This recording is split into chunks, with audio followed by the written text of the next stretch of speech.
today, as you, the listener, may be able to tell from the title, we're going to be talking about queer conservatives. People scoff at it like, that makes no sense. Yeah, it makes no sense because people don't make sense. Like, when has people's political behavior ever been universally rational? Like, never. Correct. And today I'm going to illustrate this irrationality of the human experience by conducting a queer critical deconstruction of the conversation that transpired between one Matt Bernstein and one Natalie Wynn, aka Contrapoints. Their deeply misguided beliefs regarding queer conservatives must be challenged, and as a cis-hetero white male with a minor in gender studies, I am required to submit new contributions to the non-sexed body of scholarship that is queer theory. And today is a perfect opportunity to do so by interrogating the intersection of the philosophies of the patron saint of queers, Natalie Wynn, and the patron saint of cis-hetero white males, Jordan B. Peterson. Let's establish our basic conceptual framework we'll use in this video, and then complicate it with a healthy dose of Petersonian wisdom. There were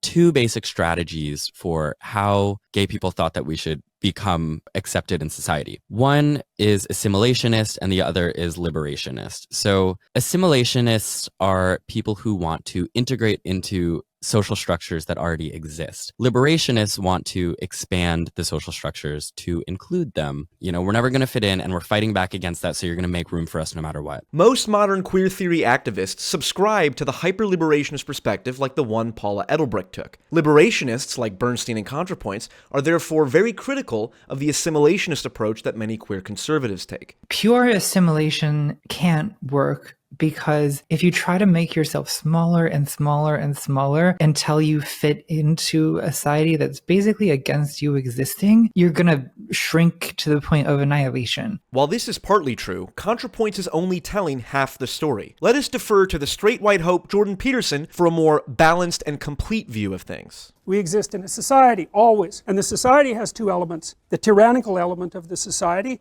that would be the tyrannical king, roughly speaking, a very common mythological theme. You see that in The Lion King too, right? Because that's Scar. And then the benevolent king, who is the source of all the good things about culture. And you can see these things play out as mythologies in political terms. So I would say, for example, the continual harping about the oppressive nature of the patriarchy is part of a myth. And the myth is that society is oppressive. It's like, well, yeah, obviously, you know, because you have to be quite a bit like you, and you have to be quite a bit like you, even if you're not, so that you can get along, right? Everybody sacrifices a tremendous amount of their individuality to the common mode of being. There's a tyrannical element to that. If you try to make yourself smaller and smaller and smaller, you're going to shrink to the point of annihilation. But, you know, by the same token, it's the basis of cooperation and the stability of society. What Peterson offers us is a critical deconstructive lens that catalyzes our ability to perceive the value of sacrificing one's individuality and one's idiosyncrasies in the service of the collective. You can watch in real time as this critical philosophical stipulation is ignored by both Bernstein and Wynn in their attempt to problematize the assimilationist tendency to marginalize and otherize those who refuse to assimilate. We should be fighting for greater acceptance of all people. We should be learning more about identities, expanding our ideas, being open to learning new things, versus these kind of conservative gay groups that are arguing, you know, well, maybe if we were just a little more normal, then we could fit in and then society would accept us. And really, it's the crazy gays and activists and the people who wear long nails and 37 pronouns, and it's their fault that we don't fit in. There's a million versions of it. It kind of exists at every level, and it does seem to overlap with this desire many queer people have to create a new dichotomy between the normals and the freaks. Yeah, these days it's a lot of LGB without the T or drop the T, a lot of cis gay people trying to throw trans people under the bus,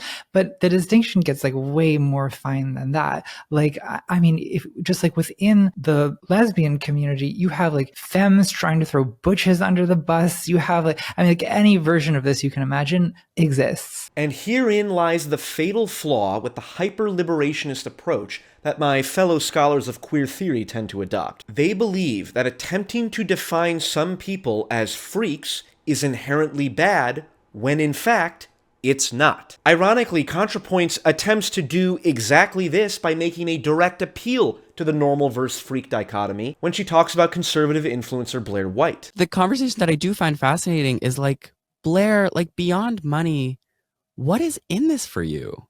Because isn't that humiliating? Well, it's being a pick-me girl, pure and simple. Wow. Very sophisticated analysis. Now, I am not suggesting that there is no such thing as a pick-me girl, or that there is not some truth to that stereotype. Pick-me girls definitely exist, and they should definitely DM me on Twitter ASAP.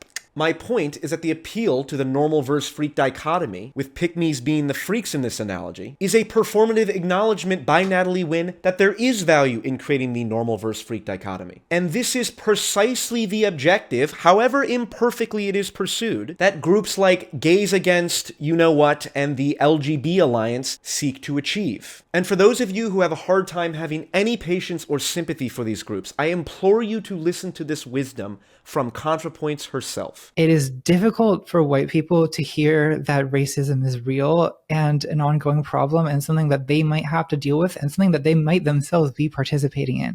It's difficult for men to hear that misogyny exists and that some of their attitudes towards women are actually really toxic and damaging and bigoted. It's difficult for straight people or for cis people to hear that they have, that their point of view is homophobic. And it's also difficult for queer people to hear that a very small, non-representative minority of other queer people are actually freaks whose opinions should be ostracized from society. It's okay to be gay and say, hey, cut this weird shit out all the time. Not calling this kind of stuff out sets queer people back by validating all of the genuinely bigoted regressive stereotypes that genuinely bigoted conservative people have. And to be clear, the solution to all of this is not to swing in the other direction and, no pun intended, adopt a hyper-assimilationist approach, which often includes the denying of one's own sexual identity, which gets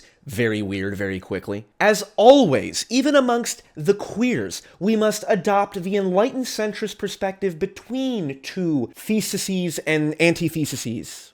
The truly enlightened centrist queers can assimilate to heteronormative institutions like monogamy, as they did with gay marriage, without for a moment compromising on the liberation of living out their absolute gender-bending fabulousness. There have been people who play at the edges of gender identity forever. And fair enough. And sometimes that's even admirable if it's done in a sophisticated way. And it's charismatic. So you see it in Mick Jagger, you see it in David Bowie, you see it in people like Madonna as well, because Madonna had a hard edge, that was very masculine. And all the Marvel superhero women have a hard masculine edge. And so we find that charismatic because those people are also integrated. And so, as always, whether you're queer, straight, or libertarian, I wish you good luck and Godspeed.